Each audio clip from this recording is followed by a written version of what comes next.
सवाल।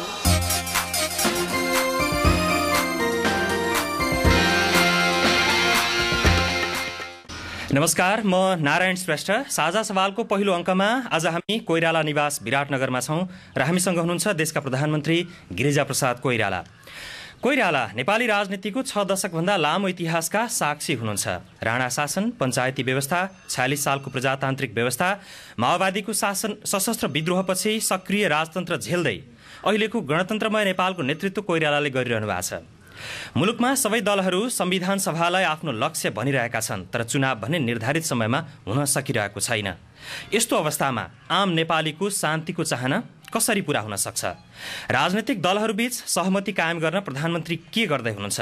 यी सवालहरूको जवाफ खोज्ने प्रयास हामी गर्नेछौँ प्रधानमन्त्री गिरिजाप्रसाद कोइरालाबाट। प्रधानमन्त्रीज्यू, स्वागत छ कार्यक्रममा। धन्यवाद। यहाँलाई आराम छ?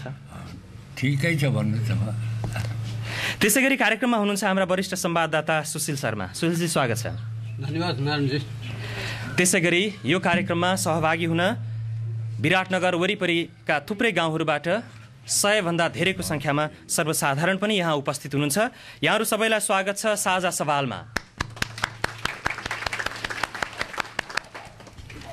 अप्ठ्यारो स्थितिमा आइपुगेको 7 राजनीतिक दलको गठबन्धनसँगै सिङ्गो शान्ति प्रक्रिया कसरी अघि बढ्दैछ? राजतन्त्रको भविष्य के होला? संविधान सभाको निर्वाचन मिति कहिले तोकिएला? प्रधानमन्त्रीज्यूसँग सोध्नुपर्ने थुप्रै प्रश्नहरू हामीसँग छन्। तर पहिले हामी एकजना विद्यार्थी, उहाँको प्रश्न प्रधानमन्त्रीलाई राख्नेछौँ। रेजिना निरौला सगरमाथा स्कुलकी विद्यार्थी हुनुहुन्छ। सम्माननीय प्रधानमन्त्रीज्यू, भनिने गर्छ कि सुनिश्चित बाल अधिकार भनेको नयाँ नेपालको पूर्वाधार हो। तर अहिलेको देशको शान्ति सुरक्षाको स्थितिले गर्दा हामी बालबालिकाहरू आफूलाई असुरक्षित महसुस गरिरहेका छौँ र हाम्रो बाल अधिकार पनि अहिले हाम्रो बाल अधिकार अहिले सुरक्षित छैन। हामी बालबालिकाहरूको पहिलो अधिकार भनेको विद्यालय गए पढलेखी गर्नु हो, तर हाम्रो पढाइ लेखाइमा दिनहुँको बन्द हडतालले गर्दा अवरोध पुगिरहेको छ। यस्तो अवस्थामा हुर्किएका हामी बालबालिकाहरूबाट देशले के अपेक्षा राख्दछ र यो अवस्थाको अन्त्य कहिले हुन्छ? धन्यवाद प्रश्नको लागि। प्रधानमन्त्रीज्यू, विद्यार्थी बहिनीले जुन प्रश्न गरिन्, यो प्रश्न अत्यन्त नै रुचिकर पनि छ र आजको सन्दर्भमा यो सन्दर्भमा धेरै नै महत्त्वपूर्ण पनि छ। यो द्वन्द्वको पिरियडमा भएको हुँदा 3 वर्ष न द्वन्द्व भएको पिरियडमा अहिले शान्तिको प्रयास हाम्रो भइरहेछ र शान्ति मेरो 4वटा बेसिक प्रिन्सिपल लिएर म हिँडेको छु। त्यो हो शान्ति, पिस, स्टेबिलिटी, फुल फ्लेजेड डेमोक्रेसी, अनि त्यसपछि प्रस्परस, सभरेन, प्रस्परस, इन्डिपेन्डेन्ट नेपाल। यो मेरो बेसिक प्रिन्सिपल हो। त्यही आधारमा मैले माओवादीहरूसँग कुरा गरेँ हुँ, अन्तर्राष्ट्रिय समूहसँग पनि कुरा गरेँ हुँ र आज यहाँसम्म आइपुगेको छ। अब अहिले अलि खलबल किन छ भने पार्लियामेन्टमा जुन अहिले अलिकति समस्या देखियो, मैले त्यसलाई समस्या ठाने त छैन मैले समस्या, त्यसले चाहिने अलिकति खलबल मानिसहरूमा पारेको छ कि ल अब के हुने हो, शान्ति भङ्ग हुन्छ कि शान्ति टुटेर फेरि नयाँ परिस्थिति उत्पन्न हुने कि हत्या हिंसा सुरु हुनेको भन्ने होला। तर त्यो पार्लियामेन्टको प्रक्रियामा उनीहरू माओवादीहरू प्रवेश गरेको अनुभूति मलाई भएको छ। अब पार्लियामेन्टको सुप्रिमेसीलाई माओवादीहरूले स्वीकार गरेका छन्। त्यो अत्यन्त नै पोलिटिकल्ली पोजिटिभ डिसिसन हो त्यो, र त्यसलाई हामीले टेक्निकल कुराहरू यति जिते या हारे या के भयो भन्ने कुरामा हामी जानु हुँदैन। पोलिटिकल्ली पोजिटिभ डिसिसन उनीहरूले लिएका छन्। अब उनीहरूको बाइन्डिङ, उनीहरूको घेरा भन्नुहोस् या बाइन्डिङ भन्नुहोस्, त्यो चाहिँ नि पार्लियामेन्टभित्र मात्र छ। अब बाहिर गएर उनीहरूले गर्न सक्ने अवस्था देखिँदैन। त्यस कारणले मैले यसलाई पोजिटिभ किसिमबाट ल्याएको छु। जहाँसम्म उसको कुरा छ, यो के अरे कन्स्टिट्युन्ट एसेम्ब्लीको इलेक्सनको कुरा छ, त्यो चाहिने यही सन्दर्भसम्म जोडिया छ। फेरि कसरी जोडिएको छ, जुन आज एउटा माहौल उठ्यो गणतन्त्रको, अहिले नै घोषणा गर्नुपर्छ या समावेशीको हुनुपर्छ इत्यादिको एउटा माहौल कुन बेलादेखि उठ्यो, त्यसको सोर्सको यो माहौल उठ्ने सोर्स कुन भन्ने प्रश्न गर्नुपर्छ हामीले। त्यो सोर्स के हो भने जब संविधान सभाको निर्वाचन सरेर गयो अनि यो माहौल सुरु भयो भनेपछि यो सोर्स त्यो रहेछ। त्यो सोर्सको लागि समाधान हामीले गर्न सक्यौँ निर्वाचनबाट भनेदेखि यो सबै समस्याको समाधान हुन्छ। प्रधानमन्त्रीज्यू, यसमा म एउटा प्रश्न गरौँ। अब यो सबै समस्याको समाधान चाहिँ त्यो चुनाव भयो भने हुन्छ भनेर भन्नुभयो, तर त्यो चुनाव चाहिँ एउटा मृग तृष्णा जस्तो भइरहेछ। त्यो स्थितिमा उहाँ जस्तो बालिकाले शान्तिका साथ स्कुल जान पाउने, पढ्न पाउने ग्यारेन्टी कहिले हुन्छ? अब त्यसको निम्ति मेरो आफ्नो दृष्टिकोण के छ भने विद्यार्थीहरूलाई, स्कुलका विद्यार्थी, कलेज युनिभर्सिटीकालाई म भन्दिनँ किन उनीहरूले मेच्योर्ड भइसकेका हुन्छन्, उनीहरूले आफ्नो रेस्पोन्सिबिलिटीको पनि अनुभव गर्दछ। विद्यार्थीहरू, स्कुलका विद्यार्थीहरूलाई हामीले कुनै किसिमको पनि पोलिटिकल उसमा इन्भल्भ गर्नु हुँदैन र शिक्षामा उनीहरूलाई बाधा पुर्याउनु हुँदैन, चाहे त्यो माओवादीले होस्, चाहे हामीले होस्, चाहे जसले होस्, गर्नु हुँदैन। किनभने तर इन्भल्भ त भइरहेछन्। म त्यही भन्दैछु, किनभने यो के हो भनेदेखि यो पनि दुईवटा कुरा, एजुकेसन र हेल्थ चाहिने लाइफ लाइन हो अफ ए नेसन, राष्ट्रको लाइफ लाइन हो। त्यसलाई यदि हामीले गर्न सकेनौँ भने विकासका कुराहरू नगरे पनि हुन्छ, देश अगाडि बढ्न सक्दैन। त्यस कारणले मेरो चाहिँ के छ भनेदेखि विद्यार्थीहरूलाई सर्टेन पिरियड, अब भनौँ यो चाहिने पिस जोनको भन्ने उत्पन्न भएको छ, पिस जोनमा हामीले परिणत गर्नुपर्छ। यो कुरा चाहिँ 7 पार्टीको उसमा विद्यार्थीलाई, म युनिभर्सिटीहरूको लागि भन्दिनँ, विद्यार्थीहरूलाई चाहिँ नि स्कुलका विद्यार्थीलाई गर्नुपर्छ भनेर यो आउँदो 7 पार्टीको अभिताहरू गएपछि मिटिङ हुन्छ, त्यो प्रस्ताव म राखेर यो पिस जोनमा परिणत गर्नुपर्छ भन्ने मेरो आकाङ्क्षा छ।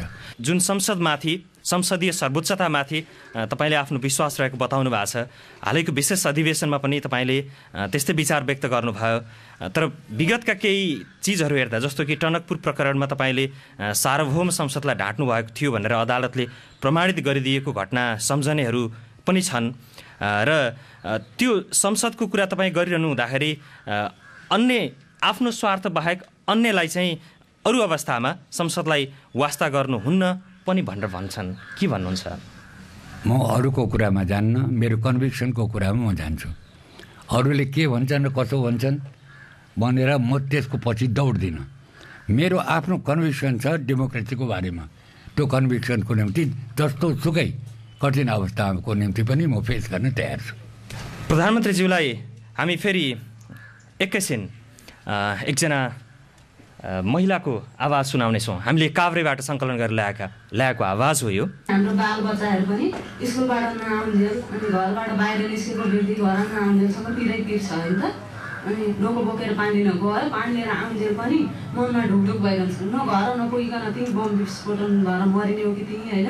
हाम्रो देशमा सबभन्दा ठुलो कुरो शान्ति आउनुपर्छ होइन। शान्ति आएर हाम्रा बालबच्चा, महिला दिदीबहिनीहरू, आमा बुबाहरू स्वतन्त्र रूपमा हिँड्न पाउनुपर्छ। यी महिला जस्तै अरू पनि पीडा भोग्ने थुप्रै हुन सक्छन्। उहाँले भन्नुभयो जस्तो शान्ति कहिले आउला प्रधानमन्त्रीज्यू? यो के छ भने अहिले द्वन्द्वको बेला भएको हुनाले यो स्वाभाविक जस्तो मलाई लाग्छ र पीडा छ उहाँलाई, नभएको होइन। उहाँले एकदम आफ्नो मार्मिक कुरा उहाँले भन्नुभएको र त्यस्तो अरूको पनि छ। तर अब यसलाई समाधान गर्न वार्ताबाट गर्ने भन्ने हामीहरूको प्रयास हो र प्रयास धेरै नै सफल भइसकेको छ र अब चाँडै नै मलाई लाग्छ कि यो अब इलेक्सनको एनाउन्समेन्ट हुन साथ यदि हामीले गर्न साथ वातावरण एउटा परिवर्तित भएर जान्छ भन्ने मलाई विश्वास छ। त्यस कारणले जुन महिलाले अहिले प्रश्न गर्नुभएको छ, आफ्नो पीडा पोख्नु भएको छ, उहाँलाई म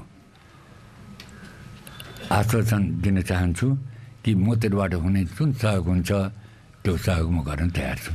प्रधानमन्त्रीज्यू यहाँले फेरि भन्नुभयो चुनाव नै सबै समस्याको रामबाण हो भनेर, तर बालकको समस्या होस् या अहिले भर्खर सुनेको महिलाको जस्तो समस्या होस्, उनीहरूको समस्या समाधान गर्न के चुनाव नै पर्खिनुपर्छ? चुनाव भएन भने उनीहरू पीडा सहेर बसिरहने होइन। त्यो के छ भनेदेखि चुनाव भयो भने सबैको समस्याको साथ महिलाहरूको पनि समस्याको समाधान हुन्छ। जति अहिले छ जनजाति महिला सबैको समस्या समाधान हुन्छ। अब अहिलेको बेलामा एउटा कुरा सबभन्दा इम्पोर्टेन्ट कुरा चाहिँ के छ भने मेरो दृष्टिमा चुनाव सरेपछि को मेरो सबभन्दा पहिला कर्तव्य हुनुपर्छ सरकारको कि ल एन्ड अर्डर सिचुएसन ठिक ठाउँमा राख्ने। त्यतातिर मेरो माफ गर्नुहोला यहाँनिर रोकेँ, ल एन्ड अर्डरलाई ठिक ठाउँमा राख्ने भनेर यहाँ रहनुभएका सर्वसाधारणसँग हामी सोच्छौँ यो विराटनगर र यो आसपासको स्थिति कस्तो छ भनेर।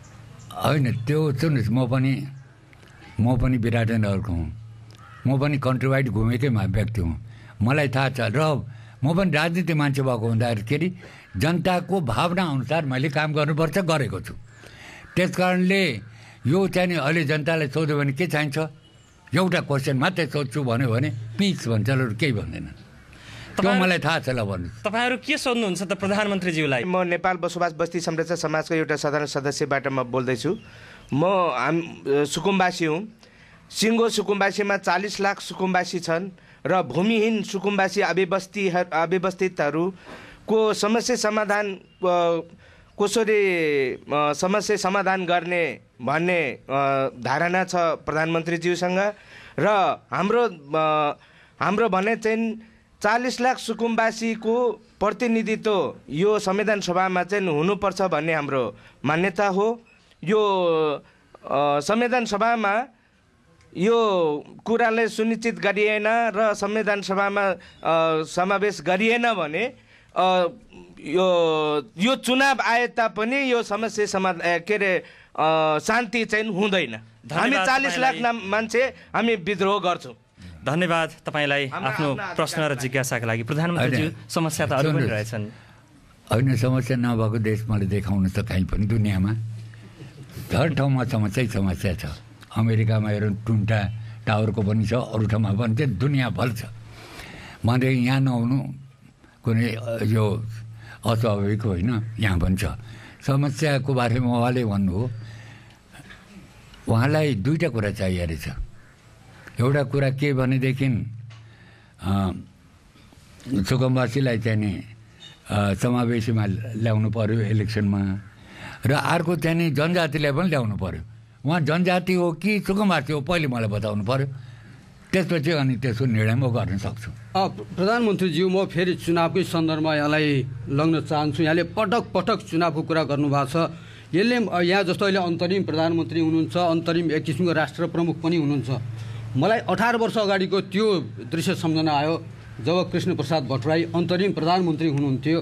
उहाँले पनि भन्नुहुन्थ्यो पटक पटक यस्तो विभिन्न समस्याहरूको कुरा उठ्दाखेरि पहिला संविधान आउन देऊ, त्यसपछि चुनाव हुन देऊ, सबै कुरा समाधान हुन्छ। तर हामी 18 वर्षपछि पनि विभिन्न समस्याको समस्यामै छौँ भने तपाईँको यो चुनावले सबै कुरा समाधान गर्छ भनेर कसरी मानिसले पत्याउने? मानिसले कसरी पत्याउने? कन्स्टिट्युसनलाई मान्ने कि नमान्ने? अहिलेको कन्स्टिट्युसन के छ? ल तपाईँलाई भन्छु, त्यो is it a constitution at all? ल भन्नुहोस्। किनभने इलेक्टेड बडीबाट जुन कन्स्टिट्युसन बन्छ त्यो चाहिँ सुप्रिम हुन्छ। अहिलेको त इलेक्टेड बडी होइन, सबै नोमिनेटेड बडीबाट बनेका छन्। त्यस कारणले त्यो आएपछि मात्र अनि विश्वास हुन्छ जनतालाई, नभए अन्यलको स्थिति रहिरहन्छ। त्यो अन्यलको स्थितिबाट मुक्त गराउनुको निम्ति कन्स्टिट्युन्ट एसेम्ब्लीको इलेक्सनको आवश्यकता छ। यो मेरो कन्भिक्सन हो। विगतमा अन्तरिम प्रधानमन्त्रीले 18 वर्ष अगाडि भन्नुभएको कुरा अब चाहिँ दोहोरिँदैन भनेर ढुक्क परे हुन्छ मानिसहरू। अब उहाँले के भन्नुभयो के भन्नु भएन, 2 वर्ष र तपाईँको 2 वर्ष अगाडिको कुरा या 10 वर्ष अगाडिको कुरा अब छैन। न्याय समाजको निर्माणतिर हामी गइरहेछौँ। अब 2 वर्षको कुरा तपाईँले पछाडिको आज भोलि हिजोको कुरा के थियो भन्ने अवस्था छैन भने आज 2 वर्ष र 15 वर्षको कुरा उठाएर हुँदैन। अब नयाँ दृष्टिकोण, नयाँ भिजन, नयाँ कुरा लिएर जानुपर्छ अगाडि। साझा सवाल। फेरि हामी यहाँ अगाडि रहनुभएका केही सर्वसाधारणसँग तपाईँहरूको के छ जिज्ञासा त्यहाँ पुग्नेछौँ। नमस्कार सबैलाई, मेरो नाम शिला गजमेरो, घर सुनसरी इटरी वार्ड नम्बर 1। मेरो संस्था दलित जनचेतना समूह केन्द्रीय कार्यालय इटरी, म त्यसको अध्यक्ष र म प्रश्न गर्न चाहन्छु सम्माननीय प्रधानमन्त्रीज्यूलाई। र महिला पनि हो र म दलित पनि हो र महिलाहरूलाई 51% भनेको छ, त्यो कहिले ग्यारेन्टी हुने हो? र म दलित महिला भएको कारणले गर्दाखेरि दलित महिलालाई र दलित समुदायलाई कस्तो खालको स्थान दिने हो? त्यो चाहिँ प्रधानमन्त्रीबाटै चाहिँ एउटा प्रतिबद्धता गरिदिनुहुन्छ। र अहिलेको संविधान सभामा समानुपातिक चुनाव र समावेशी भनिएको छ, त्यसमा र चुनाव कहिले हुने हो? र यो के अरे नयाँ नेपाल भन्छ, नेपाललाई शान्तिको देश भनिएको थियो, तर विभिन्न ठाउँमा हत्या र हिंसा र बालबालिका र महिलाहरूलाई हत्या हिंसा बलात्कार भइरहेको छ। त्यो चाहिँ कहिले चाहिँ समावेशी हुन्छ र कहिले हामी शान्तिको देश भन्न पाउँछौँ? मेरो प्रश्न उहाँलाई यही छ। धन्यवाद। तपाईँले जुन कुरा भन्नुभयो, दलितको निम्ति पनि छ स्थान, दलित महिलाको निम्ति पनि छ, टोटल महिलाहरूको निम्ति स्थान हो। त्यो 33.33% भनेको छ नि, सबै महिलाहरूको निम्ति हो। हरेक पार्टीबाट 33.33% आउँदाखेरि त महिलाहरूको स्थान अत्यन्त बलियो भएर जान्छ। त्यसकारण त्यसमा तपाईँले चिन्ता गर्नु पर्दैन। मेरो नाम जयबिन्द कुमार यादव हो। मेरो घर टङ्गिसुवारी गाविस वार्ड नम्बर 8 बौराहा भन्ने ठाउँमा छ र म चाहिँ एउटा गाउँको सर्वसाधारण मान्छे हुँ। हजुर, प्रश्न राख्दिनु। मैले एउटा प्रश्न सामान्य प्रधानमन्त्रीज्यूसँग राख्न चाहन्छु। अरू ठाउँको मान्छेहरू मोरङ भनेको एकदम राम्रो ठाउँ हो, मोरङमा कुनै किसिमको कमी कमजोरी त्रुटिहरू छैन भन्ने किसिमका कुराहरू, एकदम सम्पन्न ठाउँ भन्ने किसिमका कुराहरू हामी सुन्ने पाएका छौँ। र मलाई सबभन्दा दुःख के लागेको छ, अहिले पनि म प्रधानमन्त्रीज्यूको अगाडिमा एउटा दुःख लाग्दो कुरो राख्न चाहन्छु। अहिले पनि कतिवटा गाविसहरू यस्तो छ कि त्यहाँका जनताहरू अहिले पनि एउटा एम्बुलेन्ससम्म त्यो गाउँमा पुर्याउन सकेका छैनौँ। एम्बुलेन्स त के, साइकल डोर्याउने ठाउँसम्म अहिलेसम्म व्यवस्थित भएको छैन। यस्ता कुराहरू हाम्रा गाविसहरूमा अलिक चाँडै सुध्रियोस्, बाटोघाटो व्यवस्था होस्। डेभलपमेन्टको कुरा हो र डेभलपमेन्टको कुरा अचानक हुने होइन। यो तपाईँको उहाँले प्रश्नकर्ताले जुन भन्नुभएको थियो त्यहाँ बाटो पनि पुग्ने थियो होला, तर द्वन्द्वले गर्दाखेरि सम्पूर्ण क्षतिग्रस्त भएको छ। ब्रिजेजहरू पनि यो जति अहिले छन् बाटोघाटोहरू सारा कुराले बिग्रेर गएको छ। त्यसकारणले अब यो शान्तिको स्थापना हुनासाथ रिहेबिलिटेसन प्रोग्राम र अरू डेभलपमेन्टका कुराहरू पनि हामीहरू अगाडि लिएर जान्छौँ र अहिले जति सकिन्छ त्यो कुरा हामीहरू गर्दैछौँ र तपाईँको गाउँमा पनि पुग्नेछ होला। त्यो यदि ऊ नभएको भए, अहिले द्वन्द्व नभएको भए तपाईँको गाउँमा सम्पूर्ण कुरा पुगिसकेका हुन्थ्यो, बाटो हुन्थ्यो, घाटो हुन्थ्यो, सबै कुरा पुग्दथ्यो। त्यसलाई चाहिँ द्वन्द्वले गर्दा त्यो रुकेको हो। र तपाईँले जुन भावना राख्नुभयो डेभलपमेन्टको, मेरो पनि त्यही भावना छ, तपाईँसँग जोडिएकै भावना छ। मोरङ भनेर भन्दाखेरि तपाईँले मेरै अनुहार हेर्नु होला, प्रधानमन्त्री मोरङको, तर मोरङ चाहिने, तर प्रधानमन्त्री त देशैको हो, मोरङको मात्र होइन। त्यसलाई पनि तपाईँले सम्झिनुपर्छ। धन्यवाद। नमस्कार, म प्रमोद यादव, हाल सगरमाथा सेकेन्डरी बोर्डिङ स्कुलमा अध्ययनरत छु र मेरो प्रश्न यस्तो छ।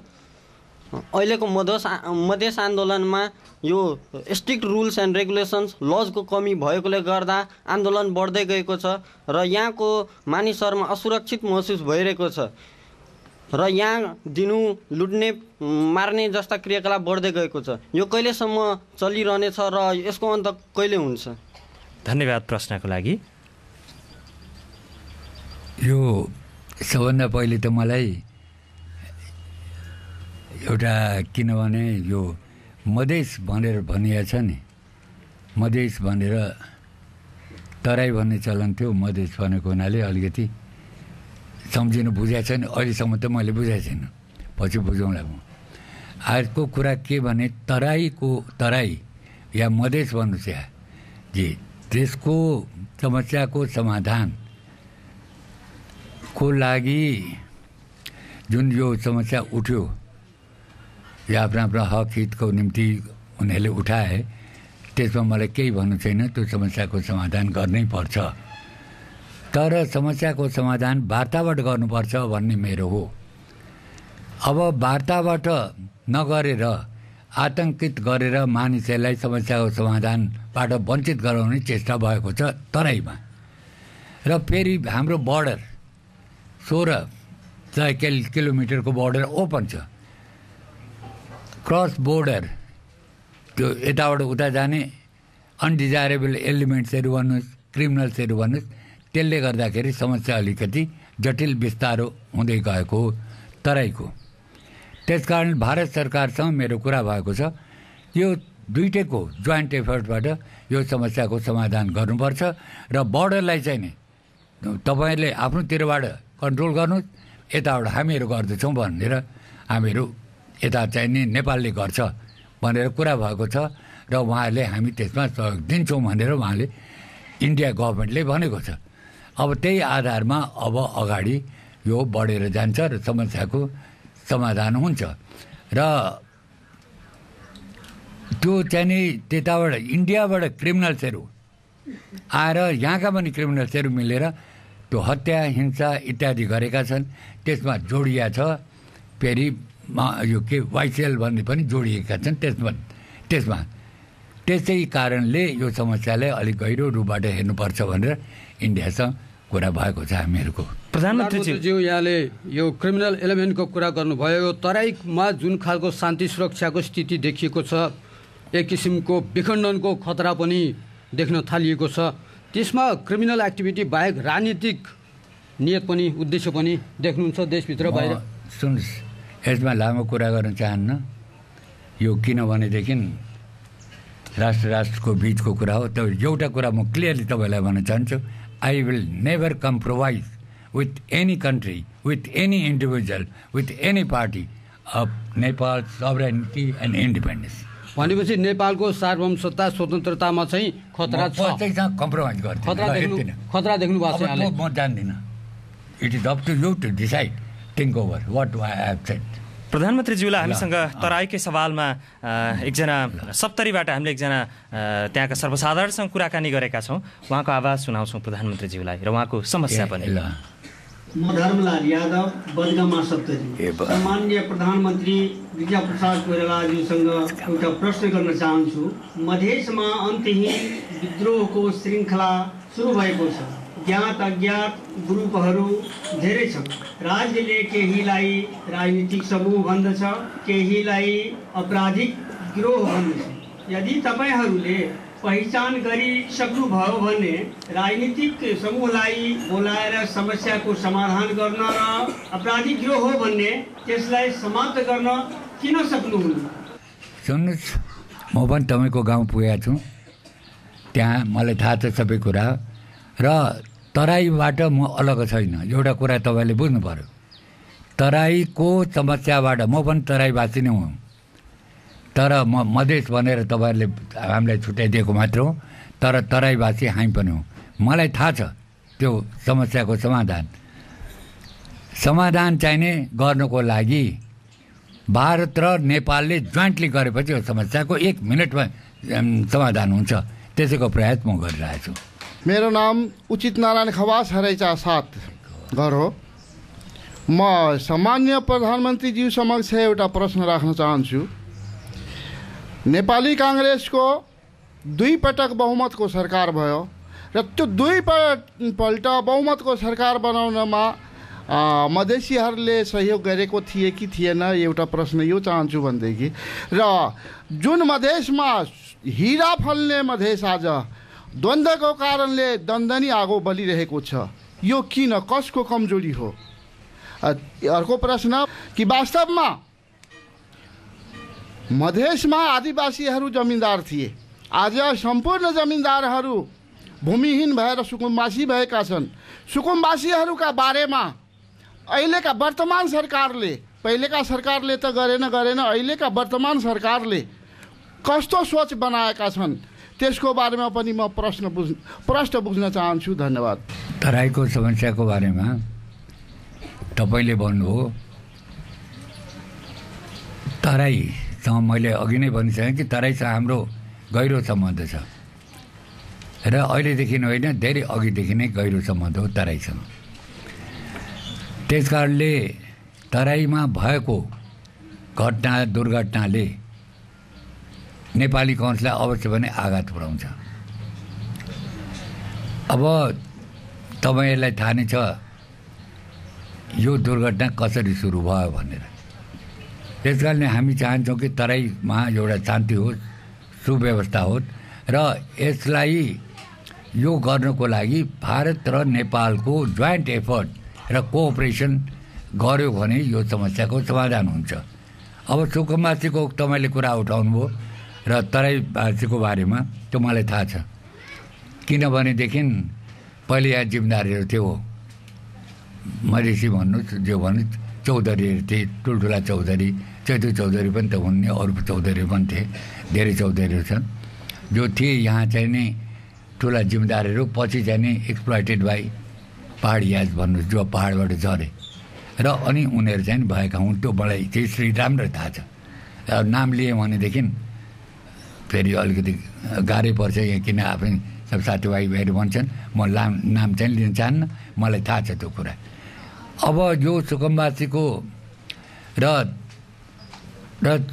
यो समस्या, सुकुम्बासीको समस्या चाहिने अब पहाडतिर हेर्दाखेरि के देख्छु भने पहाडमा पनि घर छ, यहाँ पनि छ। दुई किसिमका सुकुम्बासी देखिएका छन्। अब तिनलाई सुकुम्बासी मान्ने नमान्ने अलि आयोग बनाएको छ, सुकुम्बासी आयोग बनाएको छ। त्यसले कन्ट्रीवाइड हेरेर एउटा योजना बनाउँछ र त्यो योजना अनुसार सुकुम्बासीको समस्याको समाधान हामीहरू गर्नेछौँ। हामी मुसलमानहरूको कुरामा सबैले जनजातिको कुरा उठायो, तर मुसलमानको कुरामा हामी कुन क्याटेगोरीमा पर्छौँ? जनजातिमा पर्छौँ कि आदिवासीमा पर्छौँ कि दलितमा पर्छौँ कि कुन नागरिकमा पर्छौँ? त्यो कुरा चाहिँ हामी प्रधानमन्त्रीसँग सोध्न चाहन्छौँ। धन्यवाद। अब्दुलजी, तपाईँले यति भन्न खोजेको कि होइन, तपाईँले मुसलमानहरूको आइडेन्टिटी रहेन होइन, आइडेन्टिटी चाहियो। त्यो आइडेन्टिटीको निम्ति नेपाली काङ्ग्रेसले अहिले, यो सरकारले भनौँ, किन नेपाली काङ्ग्रेस भनौँ, सरकारले चाहिँ नि तपाईँहरूको ईद या बकरिदको एक दिन चाहिँ नेसनल होलिडेको रूपमा अहिले वार्ता गरेर मिलाउँदैछ। त्यसले तपाईँहरूको आइडेन्टिटीलाई स्वीकार गरेको देखिन्छ। प्रधानमन्त्रीज्यू, यो तराईको समस्याको कुरा गर्दाखेरि यहाँले केही समय अगाडि भन्नुभएको थियो कि तराईमा नेपाली काङ्ग्रेस, अघि भर्खर भनेको तराईसँग चाहिँ गहिरो सम्बन्ध छ नेपाली काङ्ग्रेसको, र नेपाली काङ्ग्रेस मात्र होइन अरू दलहरूको आधार पनि कमजोर भएको छ भनेर। त तराईमा कसको आधार चाहिँ बलियो भयो त त्यसो अहिले? हेर्नु, तराईमा सुन्नुहोस्, यो इलेक्सनको कुरा लिँदाखेरि नेपाली काङ्ग्रेसको चाहिँ यो आधार हो, त्यो कमजोर भएको छ। र बलियो कसको छ भन्यो भने मधेसीहरूको, तराईवासीहरूकै बलियो भएको छ। मेरो नाम बादल देवान, हरेजा 4 मोरङबाट, म ग्रामीण किसान हुँ। मेरो प्रश्न के छ भने, अब तराईको समस्याभन्दा सबै राजनीतिक समस्या मात्रै सुनियो, तर मेरो समस्या, मेरो गाउँको समस्या भनेको यसपालि धान फलेन। किन धान फलेन भन्दा समयमा रासायनिक मलबिउ पाइएन। अनि रासायनिक मलबिउ पाइएन, तर सम्माननीय प्रधानमन्त्रीज्यूको अर्थमन्त्रीले भाषण गर्दाखेरि, बजेट भाषणमा के भन्नुभएको थियो भने, प्रत्येक नेपाली नागरिकको हातमा मोबाइल र घरमा इन्टरनेट सुविधा हुनेछ। अब भन्नुहोस्, त्यो मोबाइल सुविधा दिँदा राम्रो हुन्थ्यो कि प्रत्येक किसानको घरमा डिएपी, युरिया, पोटास पुर्याउँदा राम्रो हुन्थ्यो? के हामीले त्यो सिम कार्ड चाहिँ डिएपीको रूपमा छर्ने? अब प्लस अर्को प्रश्न भनेको, अब तराईकै कुरा गर्ने हो भने गौरको कुरा गरौँ होइन, बाँकीको कुरा गरौँ, लगायत अहिले महानगरपालिकाभित्र पनि हत्या, अपहरण भइरहेको छ होइन। यो किन भयो भन्दाखेरि प्रशासन कमजोर भएर। प्रशासन कसको हातमा छ भन्दा सम्माननीय प्रधानमन्त्रीज्यूको मातहतमै चल्छ। अनि गृहमन्त्री के हेरेर बस्नु भएको छ? त्यसै गरी अर्को कुरा, हिजो अस्ति भर्खर संसदले बहुमत र समानुपातिक निर्वाचनको कुरा पास गर्यो। अनि त्योभन्दा अगाडि प्रधानमन्त्रीज्यूले के भन्नुभएको थियो भने, मैले टिभीमा लाइभ हेरिरहेको थिएँ, यो संसद हलले जे पास गर्छ म मान्न तयार छु भनेर भन्नुभएको थियो। तर हिजो मात्रै इन्टरभ्यूमा के भनिदिनु भयो भने अब 2/3 कुरा गर्दै हुनुहुन्छ, 2/3 बहुमतको कुरा। के होला यो प्रश्न पारिदिनुहुन्छ कि प्रधानमन्त्रीज्यू? जब कसैले टेक्निकल कुरा उठाउँछ भने प्रधानमन्त्रीले पनि टेक्निकल उठाउनै पर्छ। किन पोलिटिकल्ली चाहिने यो चाहिँ एकदम राम्रो भएको छ कि माओवादीहरू पार्लियामेन्टको परिधिभित्र आए र पार्लियामेन्ट्री प्रोसेसमा उहाँहरू इन्ट्रोड्युस हुनुभयो। त्यो चाहिँ अत्यन्त महत्त्वपूर्ण कुरा हो। तर कसैले उठाइदिन्छ टेक्निकल कुरादेखि, अब त्यो टेक्निकल कुरामा तपाईँले नै प्रश्न गरिदिनु भयो भने त्यसको जवाब प्राइम मिनिस्टरले दिनुपर्छ। र अर्को कुरा चाहिँ नि तपाईँले आखिर तपाईँलाई पनि थाहा रहेछ तपाईँको छ सिम कार्ड पनि रहेछ, त्यो पनि रहेछ, नभए तपाईँलाई सिम कार्ड भन्ने पनि थाहा हुँदैन थियो, ऊ पनि थाहा हुँदैन थियो तपाईँलाई। त्यस कारणले तपाईँसँग भन्छ त्यो टेलिफोन के भन्छन् त्यो मोबाइल तपाईँसँग भन्छ।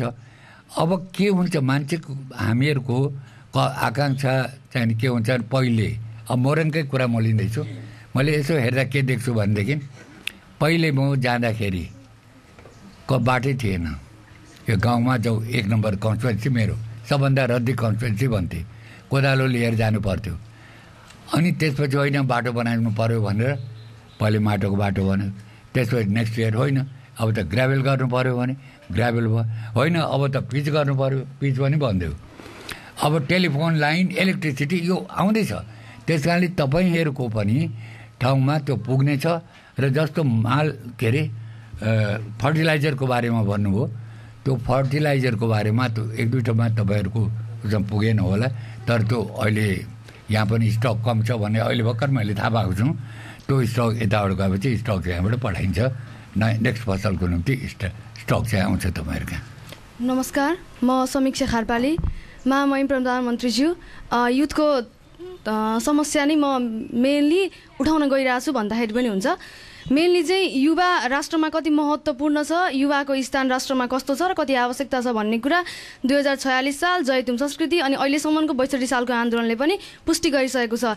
तर वर्तमानमा युवाहरू विशेष गरी 20 देखि या भनौँ 16 देखि 25 वर्षका त्योभन्दा माथिका जति पनि युवाहरू छन् उच्च शिक्षाको लागि अनि राजनीतिक माहौल बिग्रिएको लागि र 2 छाक टार्न भनौँ या त आफ्नो सर्टिफिकेटको देशमा युटिलाइज नभएको कारणले गर्दाखेरि विदेश पलायन हुने क्रम एकदमै चलिरहेछ। र त्यहाँ पनि उनीहरूले काम गराइहेर्दाखेरि जति नै राम्रो काम गर्दा पनि एकदम सस्तो मूल्यमा आफ्नो श्रम बेच्नको लागि बाध्य पनि भइरहेका छन्। त्यो श्रमलाई हाम्रै देशमा युटिलाइज गर्नको लागि अब हाम्रो यो अस्तिदेखि नयाँ नेपाल सुरु भइसकेको छ भनेको छौँ। त्यसको लागि अहिलेको के कस्तो योजनाहरू छन्? यो नेपालको लागि एउटा विकसित एउटा उन्नतशील प्रगतिशील नेपाल बनाउने योजना हो। त्यसको लागि युवावर्गको शक्तिको आवश्यकता पर्छ। किन अहिलेको युगै के भन्छन् भने युवाको युग हो, एज अफ युथ भनेर भन्छन्। त्यस कारणले अब मलाई नै सोध्नुहुन्छ भने म पनि के भन्छु भने नेचरले भन्नुहोस् या प्रकृतिले भन्नुहोस् या जसले पनि सर्टेन पिरियडसम्म एउटाको युटिलिटी हुन्छ, त्यसपछि त्यसको युटिलिटी हुँदैन। यही अब आँपको गाछी होला, त्यहाँ आँप फल्न छोडेपछि काटेर फ्याँकिन्छ, युटिलिटी समाप्त हो। त्यस्तै म आफ्नो युटिलिटी पनि मैले सोचिसकेको छु। त्यो सबैले सोध्नुपर्छ के भनेदेखि इलेक्सनसम्म मेरो युटिलिटी हो, त्यसपछि नयाँ युवाहरू आउँछन्, नयाँ पिँढीका आउँछन्, नयाँ भिजन नयाँ लिएर नेपाललाई अगाडि लिएर जान्छन्। त्यसमा तपाईँहरू पनि त्यसमा सहभागी हुनुपर्छ। विद्यार्थीहरूको कुनै ऊ छैन, के अरे भूमिका छैन भन्ने कुरा होइन, विद्यार्थीहरूको ठुलो भूमिका छ।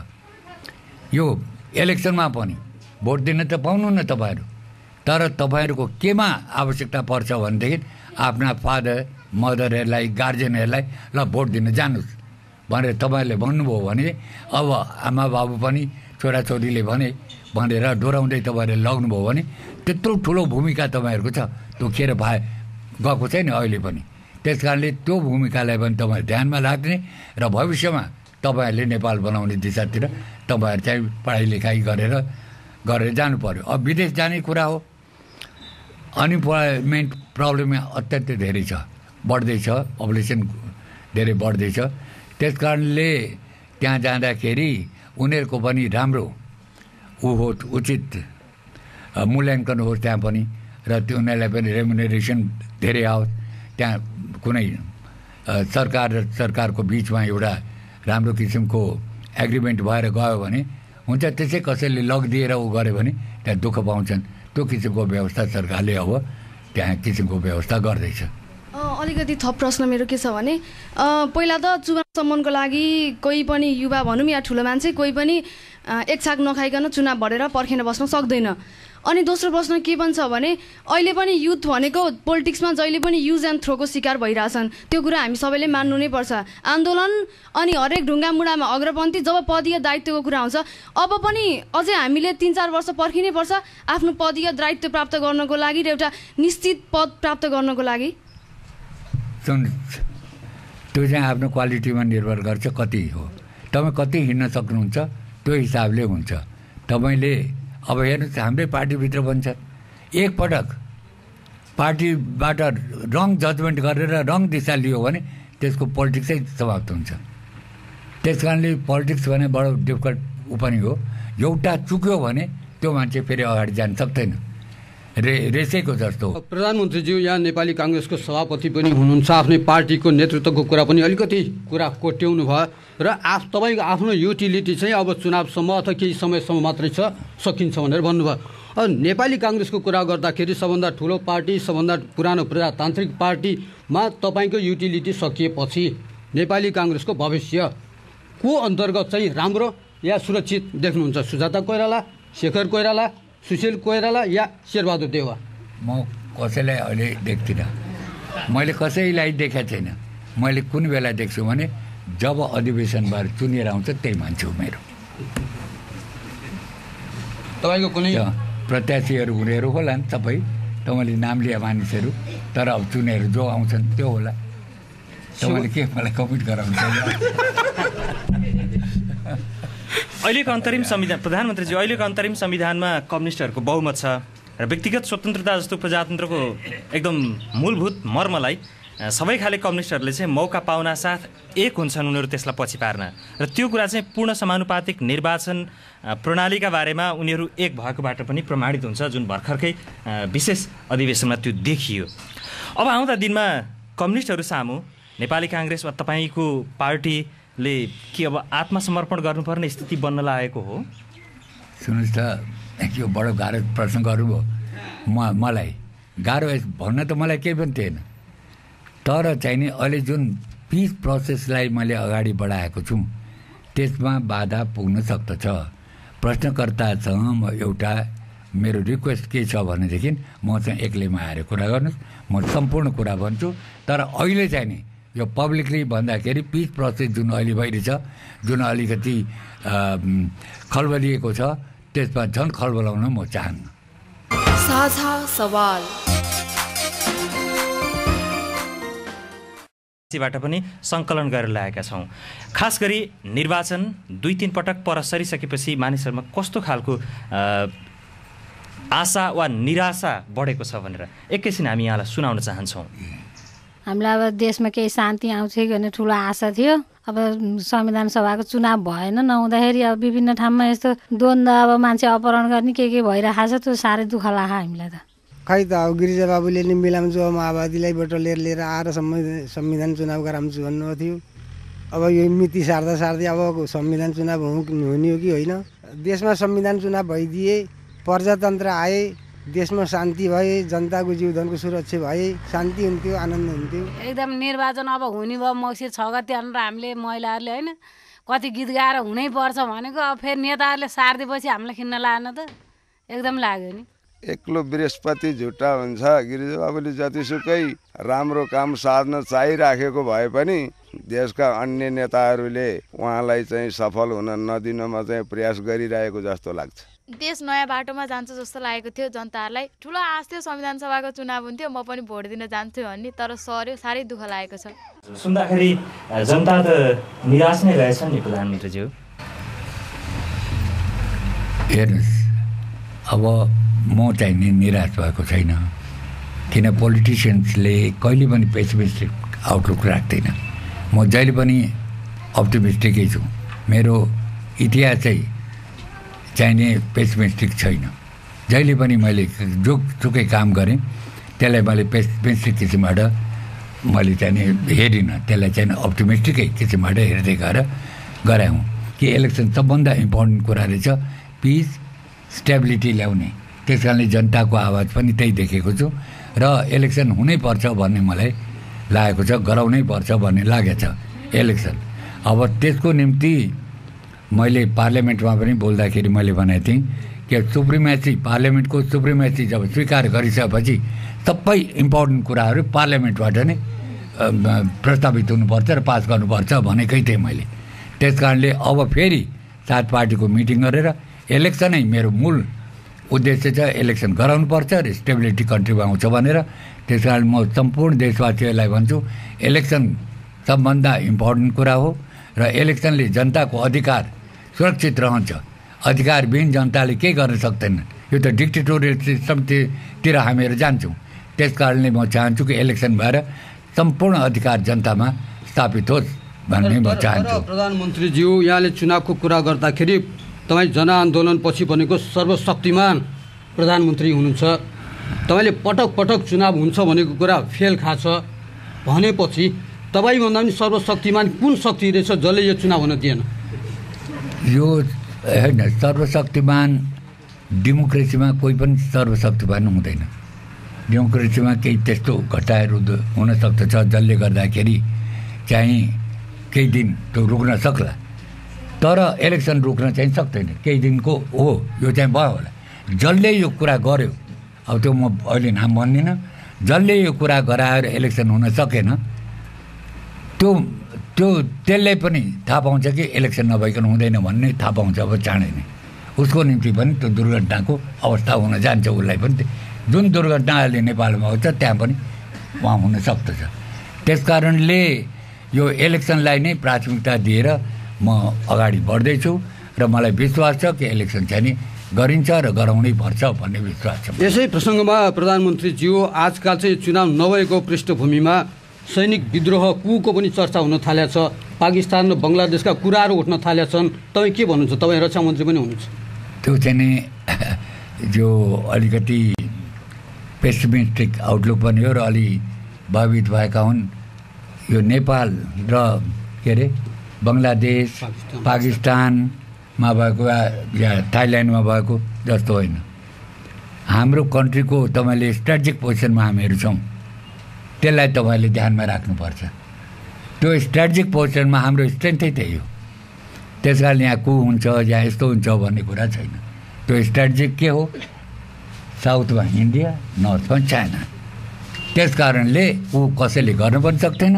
यहाँ त्यस्तो अवस्था पाकिस्तान या त्यहाँ किसिमको अवस्था बङ्गलादेशको जस्तो अवस्था आउन सक्दैन। प्रधानमन्त्रीज्यू, फेरि यस सन्दर्भमा एउटा प्रश्न सोध्छु। यहाँले पटक पटक आफ्नो भनाइहरूमा के भन्नुहुन्छ भनेदेखि अस्ति संसदमा पनि भन्नुभयो, हरेकपल्ट अन्तर्राष्ट्रिय समुदायको चाहिँ यो भने ऊ भने, विदेशी कूटनीतिज्ञले यो भने, प्रशस्त चर्चा गर्नुहुन्छ भने नेपालको राजनीतिमा कि विदेशी कूटनीतिज्ञहरू नै निर्णायक हुन्? नेपाल एउटा के हो भने नेपाल यो विश्वभन्दा अलग छैन। अलग राख्ने हो भने त्यो कुनै माने नै भएन, अर्थहीन हुन्छ नेपाल। किनभने नेपाल पनि विश्वको एउटा पार्ट हो। नेपालको घटनाले विश्वलाई प्रभावित गर्छ। यहाँ उनीहरूको प्रभावले यहाँ हुन्छ, यहाँ नेपालमा पनि त्यसको असर गर्छ। यत्रो सानो एउटा नेपाल भइसक्यो, यो के अरे विश्व भइसकेको छ एक दुसरामा। अब विदेशी ल एउटा छिमेकी छ मेरो, कोही छ मेरो घरैसँग टाँसिया छ, त्यहाँ आगो लाग्यो भने सबभन्दा पहिले मेरो कर्तव्य के हुन्छ? म आफ्नो बाल्टीले आफ्नो घर बचाउनुको निम्ति बाल्टीमा पानी हालेर जान्छु त्यो पानी आगो निभाउनलाई। त्यस्तै अहिले भइसकेको छ, यति सानो भइसकेको छ, जोडिया छ। यहाँको घटनाले त्यहाँ असर पर्छ, त्यहाँको घटनाले नेपालमा पर्छ, अर्कोमा पर्छ, यो किसिमको छ। त्यस कारणले विदेशीहरूको सहयोग भन्नुहोस् या सबैको सहयोग हामीले लिने आवश्यकता पर्छ। नेपालले सबैको सहयोग लिन्छ र लिनु पनि पर्छ। त्यसमा यो चाहिँ कुनै किसिमको मलाई लाग्दैन कि विदेशीहरूले चाहिँ गरेर नेपालको अस्तित्व नै मेटिन्छ भन्ने कुरा म विश्वास मलाई छैन र पटक छैन, त्यो गर्दैनन् पनि। यहाँ अहिले विभिन्न प्रश्नहरूको उत्तर दिँदा प्रधानमन्त्रीज्यूले कति प्रश्नहरूलाई अब संविधान सभाको चुनावले समाधान गर्ने भन्नुभएको छ, तर अहिलेको यो आतङ्कित र भयभीत वातावरणमा संविधान सभाको मिति सरेको सरै छ। अब यो पृष्ठभूमिमा के संविधान सभाको चुनाव 64 सालभित्रै हुन्छ त हुन्छ भने कहिले यसको मिति फिक्स गर्न सकिन्छ? यो अहिले मैले त के भने यही वर्षभित्र हुनुपर्छ, जतिसक्दो चाँडो होस् भन्ने मेरो हो। र 7 पार्टीको मिटिङ अब हुँदैछ, यताबाट गएपछि हुन्छ। 7 पार्टीले के डिसाइड गर्छन् अनि म चाहिँ पार्लियामेन्टबाट त्यसलाई स्वीकृत गराउँछु। 7 पार्टीले गरेको डिसिसन दुईचोटि भइसक्यो, फेल भइसक्यो। त्यस कारणले 7 पार्टी फेल भयो भने पनि हुन्छ। अब पार्लियामेन्टलाई सुप्रिमेसी जब मानेछ भने पार्लियामेन्टबाट यसलाई गराउँछु भन्ने मेरो इरादा छ र मलाई लाग्छ कि त्यो चाहिँ यसपटक हुन्छ। हामीले सबैलाई थाहा छ यहाँले सबभन्दा मान्ने नेता भनेको यहाँको दाजु बिपी कोइराला। बिपी कोइरालाले अन्तिम घडीसम्म पनि जेलको काल कोठरीमा हुँदाखेरि पनि, राजाले चरम यातना दिँदाखेरि पनि राजतन्त्र फाल्ने गणतन्त्र ल्याउने कुरा उहाँले गर्नु भएन। त्यस्तै अहिले तपाईँको एकजना पार्टीकै नेता र तपाईँको परमप्रिय छोरीले पनि सेरेमोनियल मोनार्कीकै कुरा गरिरहनु भएको छ भने तपाईँले चाहिँ गणतन्त्रको कुरा गरे भनेर कसरी पत्याउने? कि उहाँहरूले तपाईँले धोका दिइरहनु भयो? धोका दिने कुरा होइन, किनभने जनताको भावना नेसनल रिकन्सिलिएसनकै आधारमा बिपीले पनि नेसनल रिकन्सिलिएसनैलाई लिएर आउनुभएको नेपालमा। त्यसैको जगमा यो मेरो प्रिन्सिपल 5वटा मैले भने जुन बेसिक प्रिन्सिपल हो त्यो स्थापित गरेको हुँ। जस्तो फुल फ्लेजेड डेमोक्रेसी भन्दा गणतन्त्र पनि हुनसक्छ, जे पनि त्यो हुनसक्छ, जस्तो पनि हुनसक्छ। पिस, सिक्युरिटी, फुल फ्लेजेड डेमोक्रेसी, ह्युमन राइट्स र अनि इन्डिपेन्डेन्ट, सभरेन, प्रस्परस नेपाल, यो 5वटा बेसिक बिपीकै प्रिन्सिपलको आधारमा यो चाहिँ भएको हो। र बिपीले चाहिँ नि कहिले पनि राजालाई चाहिँ नि भन्नु भएन कि ऊ चाहिँ प्रतीक हो, के अरे एकताको प्रतीक हो भन्नु भएन, उहाँले जनताले नै भन्नुभयो। नेसनल रिकन्सिलिएसन भनेकै जनतासँग हो भन्ने उहाँको थियो। किनभने एकपटक राजासँग कुरा गर्न जाँदाखेरि गणेश मान्छेले 2टा कुरा म बताउँछु। गणेश मान्छेले के भन्नुभयो भनेदेखि, अनि बिपी आउन साथ राजाले तपाईँलाई तिमी भने कि के भने भनेर उहाँले प्रश्न गर्नुभयो। बिपीले हाँसेर भन्यो, म त सबैलाई तपाईँ बनाउन गएको हुँ, बनाउन भनेर गएको हुँ, अलि यो किन प्रश्न गणेश मान्छे तपाईँ गर्नुहुन्छ भनेर एकचोटि जवाब दिनुभयो। अर्को पटक बिपी फेरि जाँदाखेरि राजा र उहाँको वीरेन्द्रको कुरा हुँदाखेरि थाहा छ म राजा हुँ भनेर भन्दा उहाँले के भन्यो भने म पनि जनताको प्रतिनिधि हुँ, सरकार राजा हो भने म पनि जनताकै प्रतिनिधि। भनेको मतलबै के हो भनेदेखि जनताको भावना र जनताको अनुकूल नै जसले गर्छ, त्यो बिपीको लाइन नै त्यही हो, नेसनल रिकन्सिलिएसनको लाइन। त्यही लाइनमा म हिँडिरहेको छु। अनि प्रधानमन्त्रीज्यू त अब अहिले 7 दलको एकता बोलाएर चाँडै चुनावको मिति घोषणा गर्ने कुरा गर्नुभयो, तर अरू 6 दल नेपाली काङ्ग्रेस बाहेकका दलहरू त तपाईँकै विकल्प खोज्न लागेका छन् भन्ने चर्चा छन्, थाहा छ यहाँलाई? अखबारहरूमा त सुनेको छु, तर त्यो चाहिँ नि मैले भने नि त्यो त्यस्तो म थोत्रो कुरामा म जान्न। हेर्नुहोस्, जहाँ एउटा राष्ट्रको कुरा हुन्छ त्यो पद भन्ने कुरा मेरो निम्ति केही पनि होइन, तर म जहाँ भए पनि जे भए पनि यो चाहिँ नि इलेक्सन हुनुपर्छ भनेर म भन्दछु र इलेक्सनैको निम्ति मेरो प्रयास रहनेछ। र मलाई यो चाहिँ नि यो के अरे छोड्नुपर्छ इत्यादि भन्ने कुरा एउटा त्यो कागजी कुरा र एउटा अर्कै कुरा हो जस्तो मलाई लाग्छ। के हो भन्न चाहदिनँ, त्यता मेरो ध्यानै छैन। एउटा के भनेको एउटा कुरा प्रधानमन्त्रीज्यू, यहाँले यो प्रधानमन्त्रीको कुर्सीलाई चाहिँ त्यो थोत्रो कुर्सी हो, फाटेको जुत्ता भनेर पटक पटक भन्नुभएको छ, तर त्यो थोत्रो कुर्सी र फाटेको जुत्ताले पटक पटक तपाईँले पछ्याउँछ, किन होला? यो फाटेकै जुत्ता भएकोले पछ्याएको कि के हो मलाई थाहा छैन, तर एउटा कुरा तपाईँलाई बताइदिन्छु। मेरो चाहिने मेरो फ्लुकमा मात्रै भएको हुँ म चाहिँ प्राइम मिनिस्टर।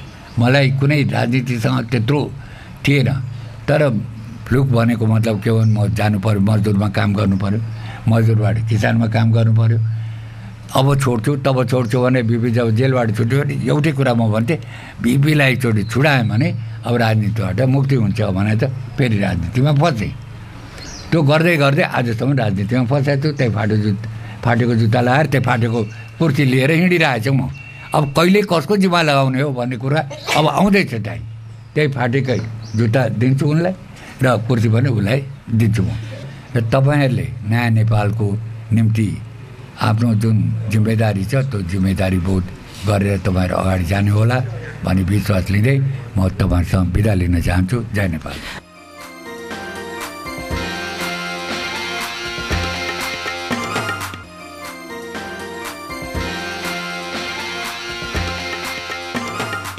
साझा सवाल।